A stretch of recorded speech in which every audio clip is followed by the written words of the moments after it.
Hello everyone, it's Old Guardian here. In this video I want to talk a little bit about new games and established games and how hard it is for new games to succeed, because we have yet another casualty, and that casualty is Marvel Mystic Mayhem. The promising looking RPG gacha in the Marvel universe was launched just this year and it's already going to stop updates. All updates are going to gradually stop by April. Shop is already down and we don't have the date when the servers are going to go down yet, but yeah, that game is going down. And it is not alone, so what's going on and what to do after Marvel Mystic Mayhem? This video, by the way, is sponsored by Raid Shadow Legends and established and a gacha that is going to keep going on, but we'll talk a little bit more about that a little later. First, let's take a look at Marvel Mystic Mayhem and the difficulties of new games. So Marvel Mystic Mayhem launched on 21st June 2025, so the game is barely 6 months old. Hero Collector gacha. It has some sweet comic-style storylines with voice acting, and then it has this real-time combat that pauses when you use major abilities, so then you get all these animations and then the ability is going to strike. The game did get over 1 million downloads, but it failed to reach an adequate level of revenue. According to Sensor Tower data, in November 2025, the game made only 200,000 USD, and that's practically nothing. But this is a position that many new games find themselves in.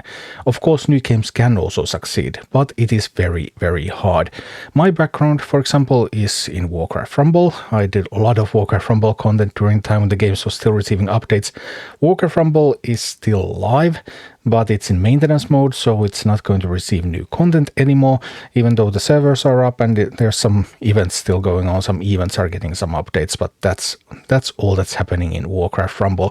And Warcraft Rumble made a lot more money than Marvel Mystic Mayhem, by the way, because even when it was going into maintenance mode, it was still making closer to 1 million per month compared to 200,000 from Mystic Mayhem. And that 1 million is still not much.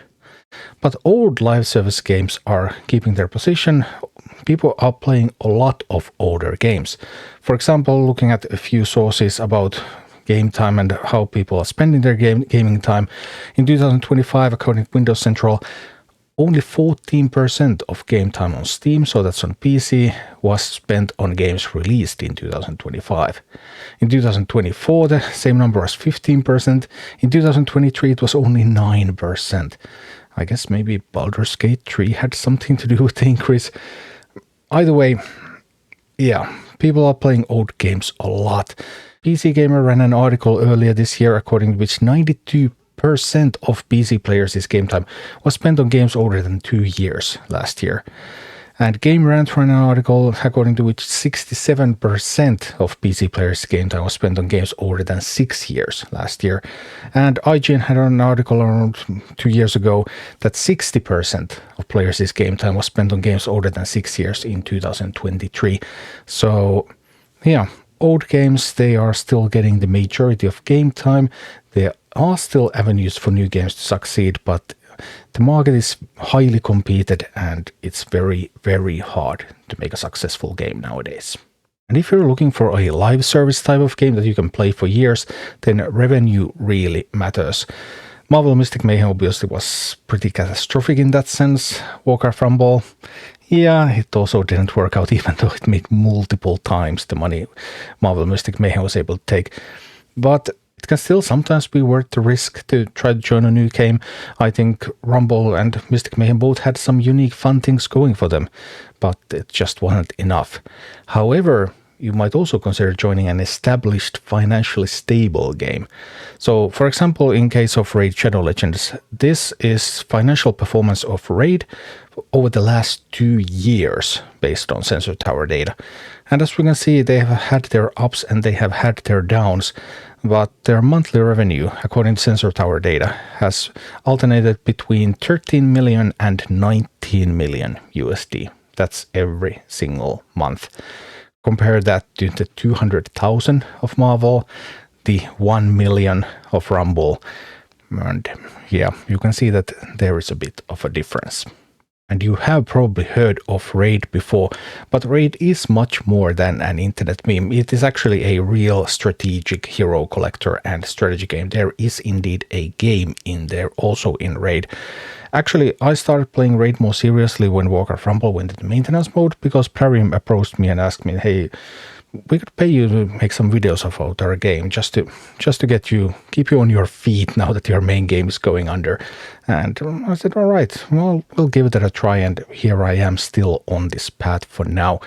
Although I had looked into Raid before, when things started looking bad for Rumble, I was looking, okay, well, what kind of other hero collector games could I play? And Raid was one of the candidates that I had, and I considered already then doing Raid content.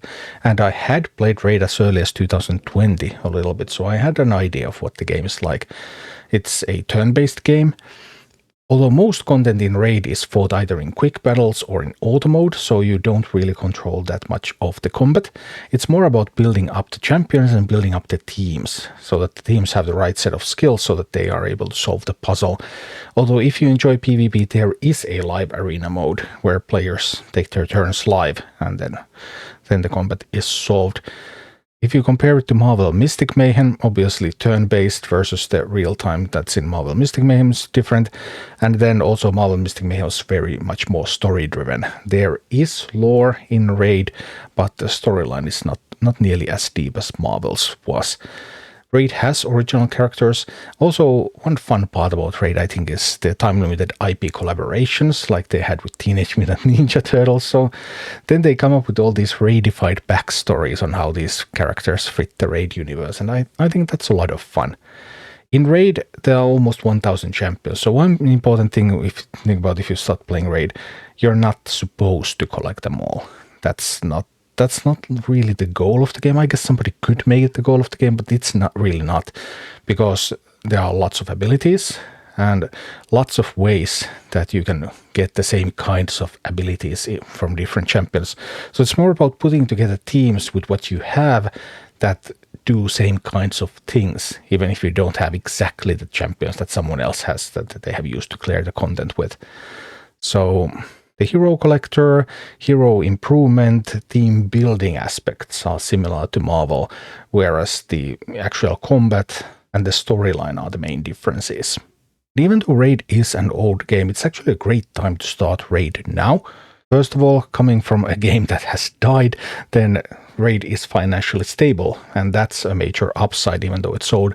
And also Raid has started working on getting the new player experience better very recently, actually.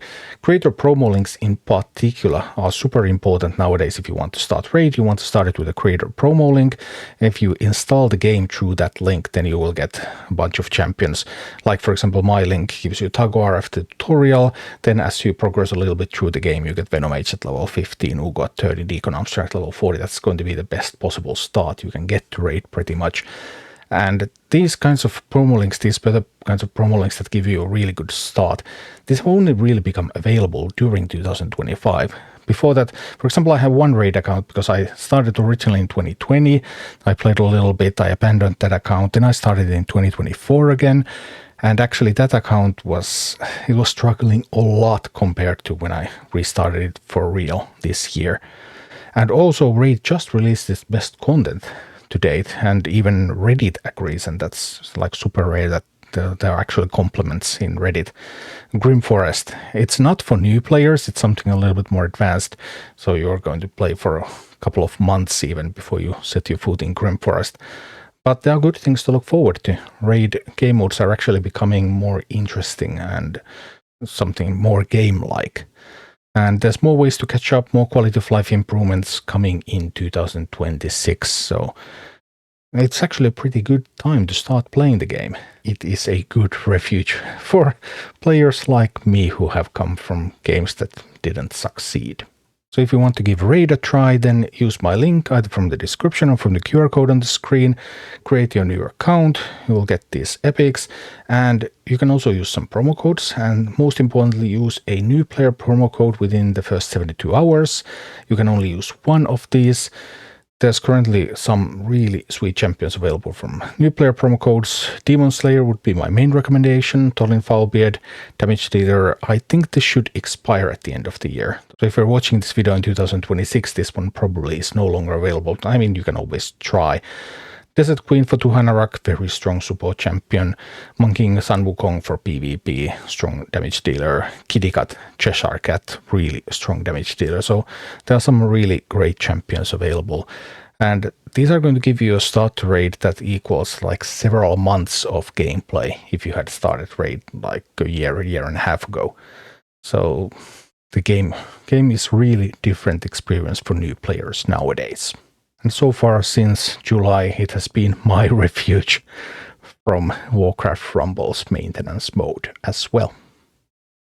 Thank you for watching. Click like and subscribe if you enjoyed this, and a special thanks to all of my Patreon supporters, YouTube members and Twitch subscribers who make all of these videos possible.